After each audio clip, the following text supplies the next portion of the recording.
what happened in Kebbi State, and we are just plunging straight into it with the Commissioner for Basic and Secondary Education in Yobe State, Associate Professor Abba Idris Adam. He joins us virtually. Thank you so much for joining us this morning, and thank you for your patience, because we understand you've been with us for a while.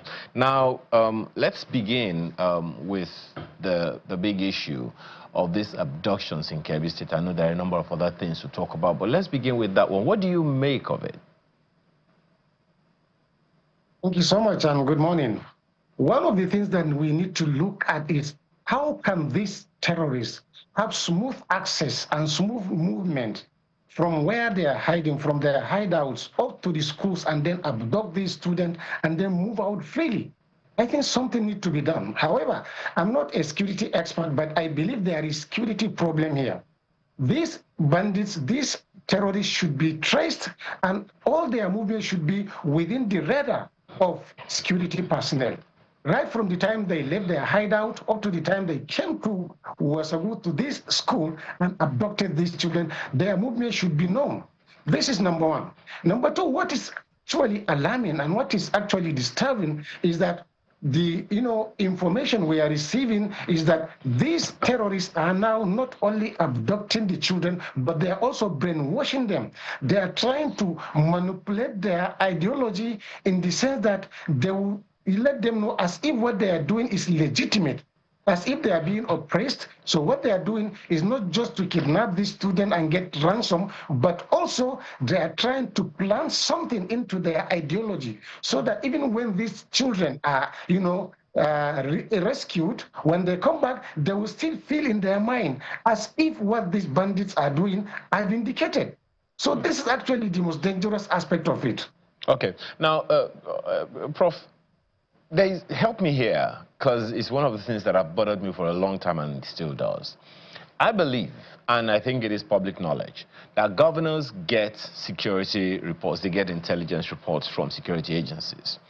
It has also been posited that governors do not receive raw intelligence reports. From what we understand, they pass through layers of analysts, advisors, and security heads. Now, it's also claimed that if anything was downplayed at any stage, the governor's sense of urgency weakens, and consequently, the deployment of security or requests may not be as strong as intended. For instance, we understand that some security agents were on ground, but the superior firepower and personnel that the bandits, that's what we hear they are being called, came with, was superior to that of the state.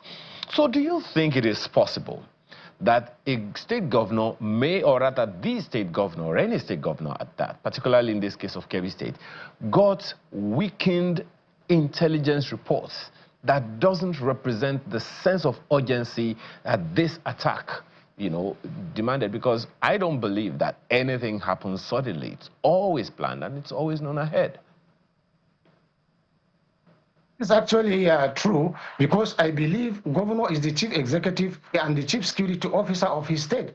However, depending on information from the security personnel that sometimes may not come at the right time is one of the causes, one of the reasons why we are having this problem. For example, how we are now turning our school into a battlefront. How is it possible that a child that's supposed to be safe in school is now becoming, exposing himself to danger by going to school? It's like these bandits have a plan. You either remain out of school, child, or even when you go to school, we abduct you, and then we forcefully ask you to believe in our ideology. The Safe School initiative that was implemented in 2014 provided that students must be given 4 protections. Number 1, physical protection. Number 2, psychological protection. Number 3, community protection. And then there must be an evacuation plan. Evacuation plan, this has to be adopted by the school, not even depending on the security personnel. In these volatile areas, what we need to do, each and every student must be exposed to an escape.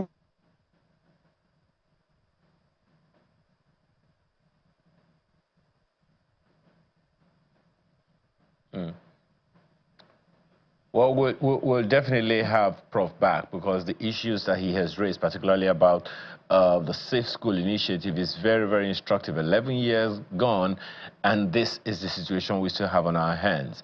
Prof, please go ahead. We lost you for a bit. That's what I'm saying. It's like creating communication gap between state governors and security personnel is not portraying good image of Nigeria, because I believe in the ability of our security personnel address the matter. But the question is that were they also directed to go and handle the matter? Were they supplied with the necessary, equipment to go and face this insurgent? Sometimes you find a security personnel with an inferior weapon compared to that of the bandit. In this situation, there is imbalance in power. And the security personnel knows that even if he confronts this bandit, he cannot win because of the superior power that he has, compared to him. So what I want to say is we either make school safe to students, or Nigeria should be ready to have high number of out-of-school children, which are also going to serve as a recruitment reservoir for the bandits and gangsters, so that the entire country will be turned upside down as a result of this minor security challenge that was not addressed at the right time. Well, Prof, perhaps that also raises questions around whether or not we're even doing anything decisive about it. I mean, taking from what you just said, that we need to address these issues on time. Marquez said earlier, we were talking about this earlier on in the program, that the Jonathan administration experienced this, the Buhari administration more than once experienced this, and now the Tinubu government is going through the same thing. Now, history, we have the benefit of history, we have the advantage of history. So I'm wondering, if we say the state governors are the chief security agents of their state, and the federal government has all of the authority, right, concerning security agencies, police, DSS, and the military, is it correct that governors, as chief security officers of their state, are powerless? Because if they receive intelligence reports from all of these security agents, it means that they have some advantage. So when people say that the state governor is powerless against all of these issues, what do you make of it? On the one hand, the claim is that they are powerless because they don't control the security agencies. On the other hand, they get direct information from the same security agencies. So are the governors powerless? Well, I don't want to put it that way. I don't want to say they are powerless because they have so many other options.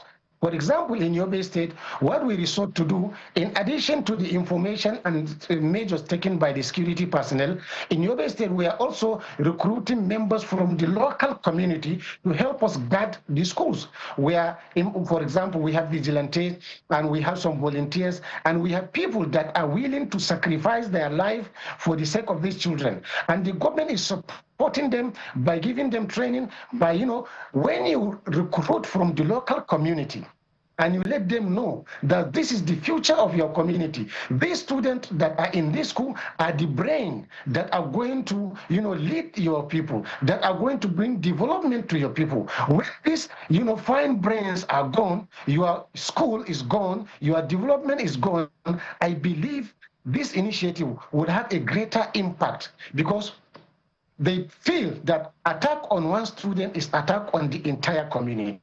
And this is what we are doing. So what I'm trying to say is that it's a call to the state governors to look at other options in addition to the information they are receiving from the security personnel, from the directive they are giving. Let them also use, the power within their disposal to have this like local security engagement, so that people together with the state government will collaboratively work together and salvage the situation.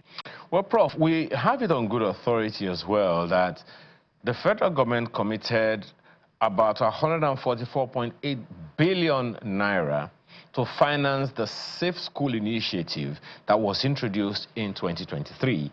And from what we understand, the plan was for this particular amount is expected, was committed for between 2023 and 2026, 144.8 billion naira. And we also know that there is a National Safe Schools Response Coordination Center under the NSCDC. Is this plan working? That's right. Or do you think there are some surreptitious things that we're not aware of? Actually, this plan was not properly implemented, and I think it has to do with the proper training of the people involved. Because the the NSCDC that is responsible to do that, it's like there is disconnect between them and the school authority.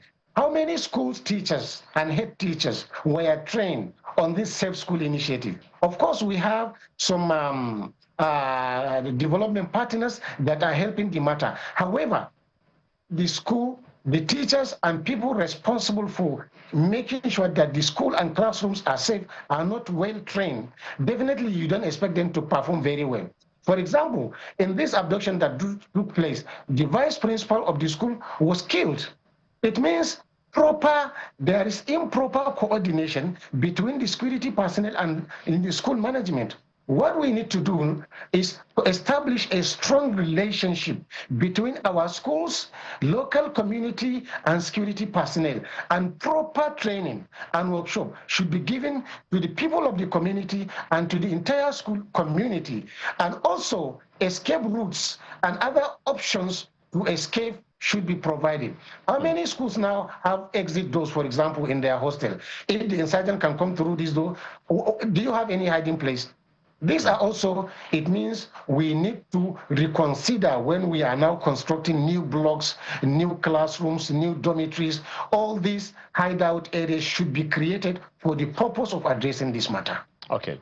Well, this other issue is also very, very concerning because now that the president has ordered a quick return of the girls, we understand that the girls from Dapchi were returned in record time, except for Leah Sharibu. Now, are there lessons that you think this Kebbi State experience can learn from that Dapchi experience? What is actually disheartening in this matter is how is it possible that bandits can kidnap students in their dormitories, in their hostels, and then ransom will be paid to bring them back? You know, even the rescue operation, sometimes some students are sacrificed along the line. Some of them become victims of the same operation, you know, the bandits are inflicting on them. The process here is that we need to encourage preventive measures. After kidnapping the children, you are now powerless. The bandits now have the power to negotiate, have the power to dictate terms, because the people you want to rescue are with them. And when you try to use force, they can also use the force on the children. So instead of rescuing the student, you may end up losing them at the same time. Well, we so understand that, Prof. My sincere apologies. Prof, just a quick one. How hopeful are you that, one, the children will be returned, and two, that they will be returned on time, safe and unharmed? I'm very hopeful that our security personnel will do their best to rescue the students and bring them back at the right time. Thank you very much for your time this morning, and we can only hope for the best and all the best in all that you do as well. Associate Professor Abba Idris Adam, Commissioner for Basic and Secondary Education in Yobe State. We appreciate your time this morning. Welcome. Thank you so much.